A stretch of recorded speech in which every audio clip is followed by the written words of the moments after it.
I asked him, please allow us to use the cathedral even for tomorrow.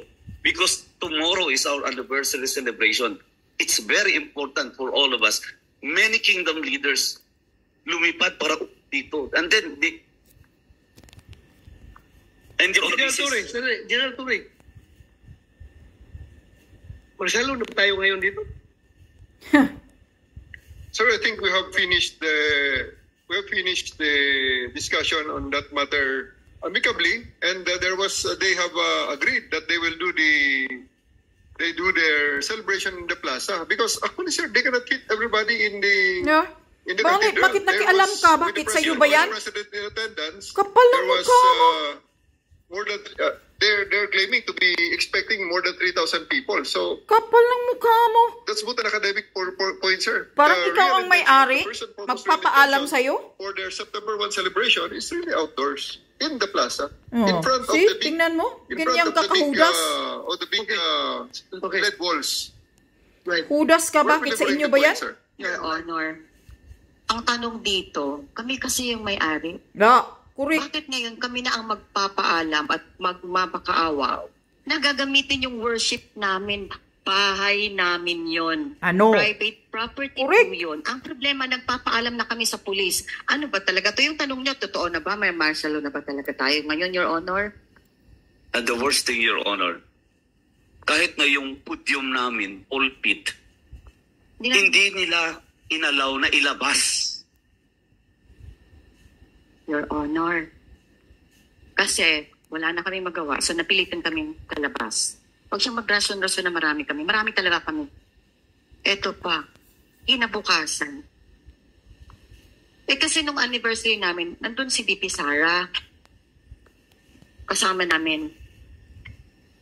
All of a sudden, so early in the morning, naka-on na naman yung kanyang LRAD.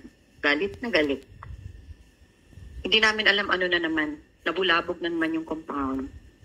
Ganun na lang. Kung tinatanong niyo po ano ang endgame na in-expect namin ngayon. Correct. Tigilan nila. Lumaya sila sa bahay namin. Oh. Kahit sino, bahay niyo. Lahat ng mga armadong pulisya nakatira, umiihi doon, dumudami doon, natutulog. Sino ba naman We cannot last that long. Nagpapasalamat lang kami. Naturuan kami ng aming mahal na pastor. Palagi kami ang nagpapasensya. Kahit i-play nyo yung ilang video namin, kung ang palaging nagsasalita na hindi kami lalaban, huwag kaming lumaban kahit anong gawin ng mga pulis, kasi yun ang pinagbilin sa amin ng mahal na pastor namin. Kasi kung hindi, patayin na kaming lahat. Sa totoo lang, ano ang endgame tong pangatlong hearing na to? Na lumayas lahat ng pulis sa pamamahay namin dahil wala na silang karapatan na to stay there 1 minute longer. Because we know, after this, aabuso na naman sila. And hopefully, Mr. Chair, yung meron pang natitirang mabuputi at matitinong mga officials ng pulis, marami na pong mga open letter na lumalabas. Marami na din talagang diskontento doon. Meron pang nagsabi sa akin na pulis, ma'am, hindi lang kayang matutuwa kung makaalis kami dito. Mas lalo kaming matuwa kung makauwi na kami. Sir, Mr. Chair, we are appealing not only as KOJC na yung property namin, simbahan yon, bahay namin yon, nilusob, kinubkob, namatayan na kami. Ang mahal na lang mga nagastos namin sa lahat ng mga nasaktan. Ano bang nangyayari sa bansa natin? Ang pulis mismo who vowed to protect and serve the people and they have sacrificed their life for God, country, and people are now our oppressors. They are now killing us slow by slow. Araw-araw ganon. So, pag-uwi namin ngayon, nandun pa rin yung mga pulis, nandun pa rin mga SAP, pumasok na naman sila, bubuksan na naman nila yung butas kasi hindi itigil ang general na ito kung hindi niya makita doon sa lupa. Ano pa ba? Ano pa bang meron? Meron pa ba kami ng ma-high blood si ate? Senator, mga lahat ng mga leaders natin at buong bansang Pilipinas, may pag-asa pa ba ang bansa natin kung mismo itong mga police abusive? At saka walang, sir, ganito palagi, walang naninindigan. Alam nila, sabihin lang nila, inuutusan lang ako. Even General Torres said, wala akong magagawa kasi galing sa taas. What will happen to us? What's going on in this country? These people vowed to serve God country. Kami nagsiserve din ng God and country. Pareho tayong Pilipino. Ba't tayo nagkaharap dito? Somebody else is orchestrating and somebody else is mastermind on this. Correct. Sir, Mr. Chair, Senador, lahat kayo na nandyan. This has got to stop. This is the end game that we want, that when we go home, please, tinatawagan na namin ng lahat. Sino bang nag-utos sa taas? Bakit hindi naman paalis? Ang TPO hindi niya sinusunod. Nag-appeal kami sa Court of Appeals, dinidismiss. Itong si DOJ Remulla, kakasuhan niya yung judge na nag-issue ng TPO. What do we expect from this country now? And nobody of these officers are standing up to the truth. Nakikinig lang sila kay General Torre. Nakikinig sila sa lahat ng kasinungalingan. Frankly speaking, sir, I did not want to attend the third hearing anymore. I don't want to be subjected to more lies. Na Polcom, DOJ, pasensya na, DILG. Sir, alam nyo yan, nakadalawang hearing na tayo sa Manila. Nag-promise si Marpil, okay, we will go to Davao and make peace. Wala na kaming checkpoint and everything.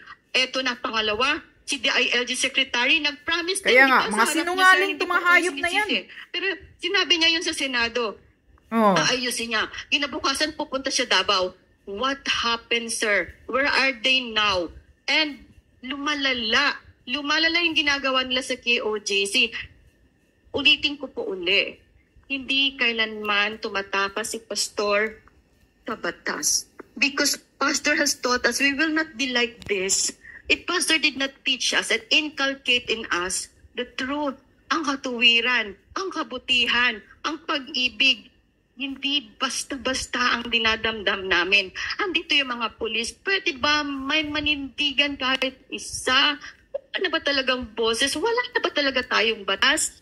Please lang, I'm appealing to this honorable body. Wala kami na... Ayan. Senator Bato, yan ang pag-uusapan mo sa kanila sa kay Tory. Pilitin mo yung hudas na Tory na yan na lumayas na sila. Yan ang in-game. Tapusin nyo na. Wala nang saysay, wala nang silbi ang hiring-hiring pa sa susunod. Itong hearing nyo ngayon, kasi andyan na kayo, nakikita nyo na kung ano ang katotohanan, na booking na ang kasinungalingan ni Tory, na hindi siya naghuhukay doon. Grabe, ang lalim ng paghukay. Yan ang sinasabi namin. Tory, kung wala kang tinatago, kung maayos yung plano mo na talagang si Pastor Kibuloy ang hinahanap ninyo, bakit biglang natatakot ka? Bakit biglang tinatakpan nyo yung butas na hinuhukay ninyo na sobrang lalim na? 8 feet na ang lalim. Nag-treasure hunting na kayo dyan, sabi pa ni Atty. Torion. Hindi. Ang totoo niyan, hindi naman talaga si Pastor ang hinahanap ng mga yan Halatado naman Maniwala ka dyan. Yang Tory na yan, magaling yan sa magpapaikot ng kasinungalingan. Sanay.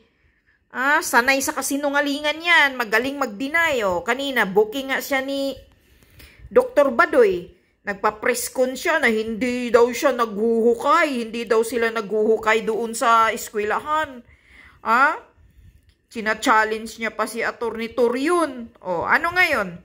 Mismo kayo, Senator Bato, Robin Padilla, bakit tahimik ka dyan? Wala ka ding Sana sinermonan mo yung mga pulis.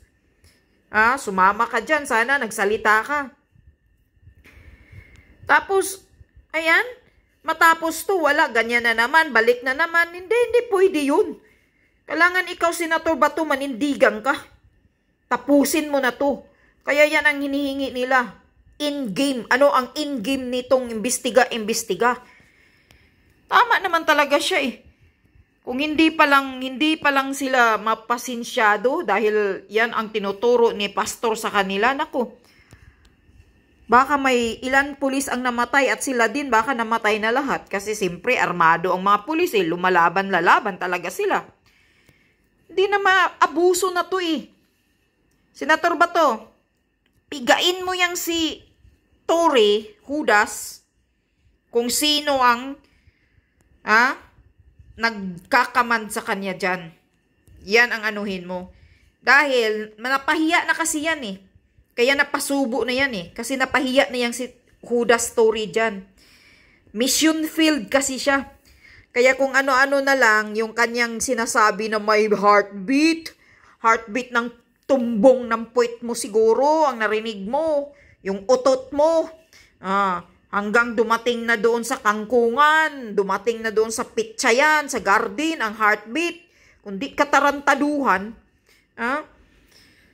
maniwala kayo niyan. Ang akala mo, si Pastor Kibuloy magtatago sa ilalim ng lupa? Ano ka? Tagal na ni Pastor lumayas dyan. Ang akala mo, mas matalino pa si Pastor sa inyo. Pero tandaan mo, Tori. Diretsuhin mo na kasi Senator Bato, si Tori. Sabihan mo yung Tori na yan. Tori, tandaan mo, pag malapit ka nang mag-retired siguro, marami kang kaso na haharapin. Kayanan mo ba yan? Kasi sabi pa ni Atty. Torion, patong-patong ang kaso na isasampa kay Tori hasta sa mga kapulisan. Kaya diretsuhin mo na yung Judas na Tori na yan. Kaya niya bang tindigan yan? Tutulungan ba siya ng master niya? Demonyong master niyang Judas, si Satanas. Na nag-utos sa kanya dyan. Ayan, mission field ka kasi, Tori. Retreat. Sabi pa ni Senator Bato, gumawa ka ng tactical retreat. Kasi mission field ka. Yung ano mo, intelligence mo, kung sino yung nagsasabi sa'yo na intelligence na andyan si Pastor, isang bugok. Parang bugok na itlog ba? Bubu. Yan, bubu. Mga bubu kayong lahat. Yun. Yung intelligence mong bubu. Iba talaga ang plano dyan. Senator Bato, may plano dyan. Kaya ayaw nang lumayas ni Tori.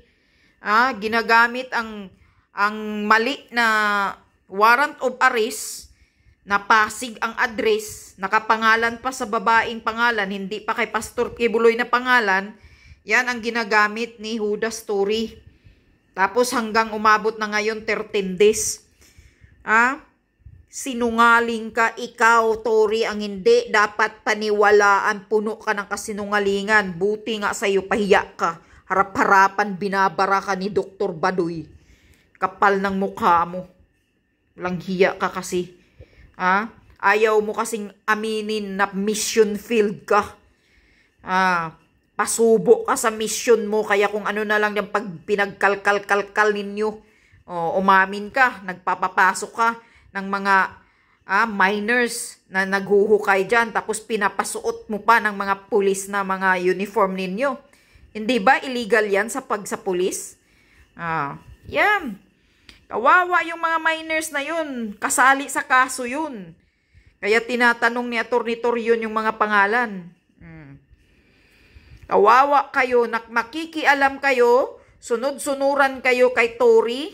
Lahat kayo may kasong haharapin sa susunod. Yan yun.